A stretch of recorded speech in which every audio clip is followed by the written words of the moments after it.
Het belangrijkste nieuws van Curaçao in het Nederlands. Extra Journaal. Vers van de pers.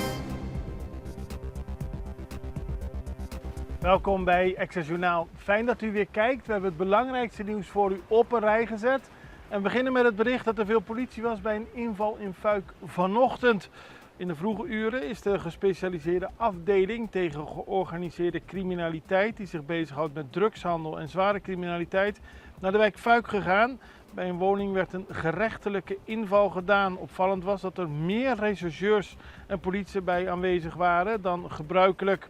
Het hele complex is afgezet en later kreeg de Extra te horen dat de autoriteiten een grote marihuana-plantage hebben aangetroffen en een aanzienlijke hoeveelheid marihuana in beslag hebben genomen. Deze is overgebracht naar het politiebureau. Er is ook 1 persoon aangehouden. Manipulatie van water- en elektriciteitsmeters heeft gevolgen, dat zegt de consumentenorganisatie FPK. Die heeft de laatste tijd veel klachten gekregen van consumenten met betrekking tot afsluiting van water- of elektriciteitsmeters. Maar toen men verhaal ging halen bij Aqualectra, blijkt het erop dat steeds meer mensen bezig zijn met manipulatie of ongeoorloofde tussenkomst. En dat kan leiden tot een boete. En die boete kan flink hoog zijn. Naast de boete brengt Aqualectra ook het niet geregistreerde verbruik van 2 jaar in rekening. Dus de Consumentenstichting adviseert mensen die een huis huren of kopen om te controleren of de aansluitingen allemaal correct zijn. Want u bent uiteindelijk verantwoordelijk als dat niet in orde is. Het is aan te raden dat personen die hun gebouw of woning verhuren alle rechten en verantwoordelijkheden voor water- en elektriciteitsgebruik op naam van de huurder zetten. Dat is gebruik, maar de huurder moet dan wel controleren of alles in orde is. In 2026 zijn al 55 wapens van straat gehaald. Dat heeft de politie laten weten. Tijdens de actie die dit jaar gold om wapens in te leveren zijn 38 wapens ingezameld. Daarnaast heeft de politie in de eerste maanden van het jaar nog eens 17 wapens in beslag genomen. Waar deze wapens vandaan komen blijft een vraag. Die komen via zee of via de lucht binnen en de controle schiet nog tekort. Zo is een conclusie van de politie. Want als er in de eerste 4 maanden van het jaar al 55 wapens zijn verwijderd, dan zal er waarschijnlijk nog meer illegale wapens op het Rijnland rondgaan. En de politie heeft gezegd dat 10 april de laatste dag was waarop illegale vuurwapens en munitie kon worden ingeleverd, zonder strafrechtelijke gevolgen. Binnenkort begint de tweede fase van het traject. Daarbij kunnen burgers anoniem informatie verstrekken over de aanwezigheid van illegale vuurwapens. Hiervoor zal ook een beloning worden gegeven in het geval dat de tip tot concrete resultaten leidt. Meer informatie hierover volgt in de komende weken. Hato maakt zich zorgen, dat is minister van Justitie Shalton Hato. Hij heeft een bezoek gebracht aan het JJIC, het instituut waarbij jongeren en jeugd worden opgesloten of opgevangen. Het is relatief makkelijk, hebben we in het verleden gezien, dat ze kunnen ontsnappen. Het is het voormalige GOG en er waren veel problemen gisteren, daarom is de minister er naartoe gegaan. Eergisteren waren de problemen, ik moet het goed zeggen, dat was maandag. Hij heeft nu aan de pers laten weten dat er nog veel zaken geregeld moeten worden. Er zijn veel klachten onder meer op het eten en ook over de dagbesteding. Verder was er geklaagd dat er geen basisproducten aanwezig zijn, maar dat blijkt volgens de minister toch wel zo te zijn. Veel werknemers hebben zich ziek gemeld, maar de minister begrijpt eigenlijk niet waarom. Op dit moment zijn er 3 meisjes in de meisjesafdeling en 5 jongens in de jongensafdeling. Er zijn 30 personeelsleden en toch is er vaak personeelstekort. Dat snapt hij niet. Dus er zijn heel veel zaken die hij nu zeg maar in ogenschouw neemt. Sommige zaken zijn anders dan ze in de pers zijn verschenen. Hè? Bijvoorbeeld over het gebrek aan zeep en dergelijke. Maar er zijn nog steeds dingen die verbeterd moeten worden. Onder meer de dagelijkse zaken voor de jeugd. Ze moeten een dagbesteding hebben en ze moeten goed kunnen eten. Open winkel voor groente en fruit van SDKK, dat heeft parlementariër Ishahir Monte gezegd. Hij is van mening dat jongeren moeten worden gemotiveerd om te beginnen met landbouw. En gisteren was er een grote bijeenkomst bij de SDKK, waarbij ook de oogst werd binnengehaald en ook werd bekeken.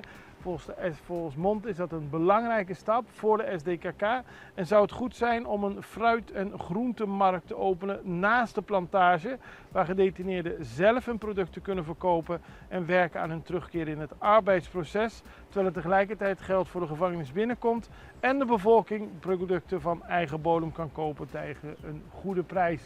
Allemaal voordelen volgens Monte. Gerichte controles in de horeca en op foodtrucks op Bonaire. Dat is de afgelopen tijd bezig geweest door de directie Toezicht en Handhaving. Die heeft controles uitgevoerd bij drank- en horecabedrijven, snackbars, restaurants en mobiele foodtrucks op het eiland. In totaal zijn 46 bedrijven in de afgelopen maand gecontroleerd. Bij 13 bedrijven bleek dat zij niet beschikten over een geldige vergunning of dat hun documentatie niet op orde was. Ook is vastgesteld dat ondernemers soms geen exploitatievergunning hebben of verplichte documenten niet kunnen tonen. Dus daar moet aan gewerkt worden, aldus de organisatie. En dan is er sprake van wateroverlast op Sint Maarten. We kondigden het gisteren al aan. Heel veel regen, ernstige regenval. U ziet het op de beelden. Het water blijft maar stromen en dat laat onder meer zien dat de wegen op het eiland niet zijn zoals ze zouden moeten zijn.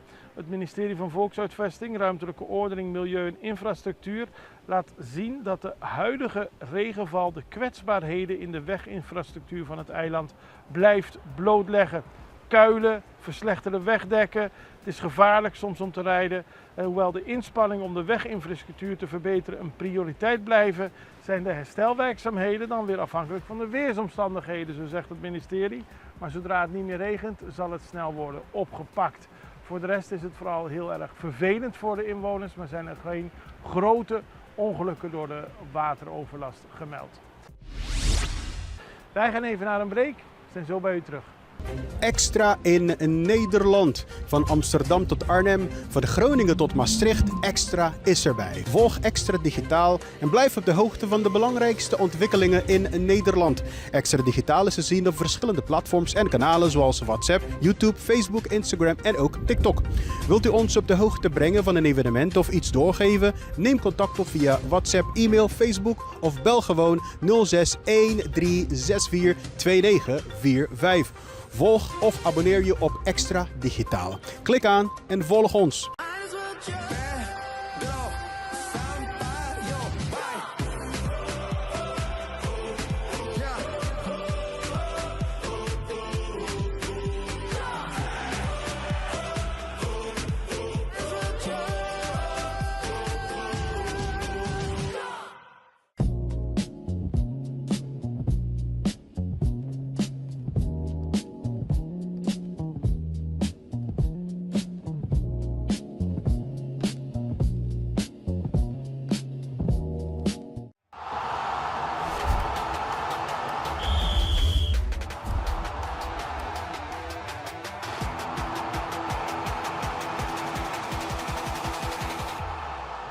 We beginnen op Aruba, want daar is het OCT-EU afgerond. Dat is het LGO-EU-platform.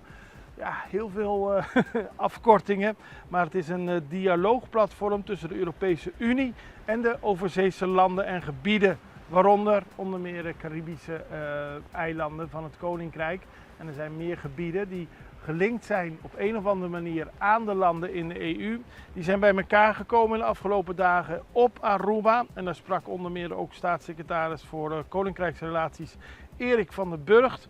En hij zei dat het huidige systeem onvoldoende werkt voor eilanden met beperkte uitvoeringskracht. Daar moet volgens hem worden aan gewerkt en die samenwerking tussen de Europese Unie en die landen zou beter moeten worden ingericht.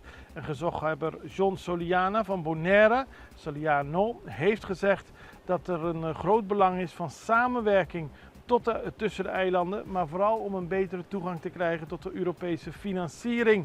Er zijn nog heel veel winstpunten bij te behalen. Namens Curaçao was onder meer Tyrone Boekhout, de minister van Gezondheid, aanwezig. Er was een Koninkrijks Maritiem overleg op Sint Maarten, dat vond onlangs plaats. En tijdens deze bijeenkomst kwamen de landen binnen het Koninkrijk samen om thema's in de maritieme sector te bespreken. Het ging onder meer over vervalste flagships, over internationale sancties en maritieme veiligheid. Het is belangrijk dat de landen bij elkaar komen, want de maritieme sector heeft een grote invloed, zowel hier als in Nederland. En volgens de betrokkenen is het een goede samenwerking geweest en blijven de landen van het Koninkrijk zich inzetten voor nauwe samenwerking. En dat allemaal om een efficiënte maritieme sector te garanderen. Terug op Curaçao, voorbereiding op WK voor kinderen. Dat kinder-WK, georganiseerd door de Bicentini Foundation. Dat begint aankomend weekend. Er zal de eerste wedstrijd worden gehouden op zondag 19 april in het speciale WK-stadion van Supt. En er is natuurlijk een soort aankondiging op 18 april. Dat is de openingsceremonie en die vindt plaats op het Brionplein. Er doen 48 teams, landen mee. Er zijn 72 wedstrijden. Zondag de eerste wedstrijd. Zondag 19 april de eerste wedstrijd en dan steeds elk weekend zijn er wedstrijden. 7 juni zijn de halve finales en daarna volgt de troostfinale en de grote finale. Het belooft allemaal een mooie activiteit te worden en ook de kinderen hebben mediatraining gehad om goed voorbereid te kunnen zijn op eventuele vragen als ze wereldkampioen worden. Dat verloopt allemaal voorspoedig zoals u op de beelden ziet. Dan gaan we nog naar internationaal nieuws. Amerika heft de sancties tegen de Venezolaanse centrale bank op. Bijna dagelijks gebeurt er iets groots in Venezuela. We hebben natuurlijk gezien dat er onlangs mogelijkheden zijn geweest en akkoorden zijn getekend voor Amerikaanse bedrijven om daadwerkelijk tot olie-exploitatie open te gaan. En nu heeft het Amerikaanse ministerie van Financiën aangekondigd dat het de sancties tegen de Venezolaanse centrale bank opheft, evenals tegen 3 andere bankinstellingen in het land. Washington staat transacties en financiële diensten toe met de centrale bank, evenals met de Banco de Venezuela, Banco Digital de los Trabajadores en Banco del Tesoro. En daarmee heeft Amerika meer mogelijkheden voor internationale handelingen, financiële handelingen voor Venezuela mogelijk gemaakt.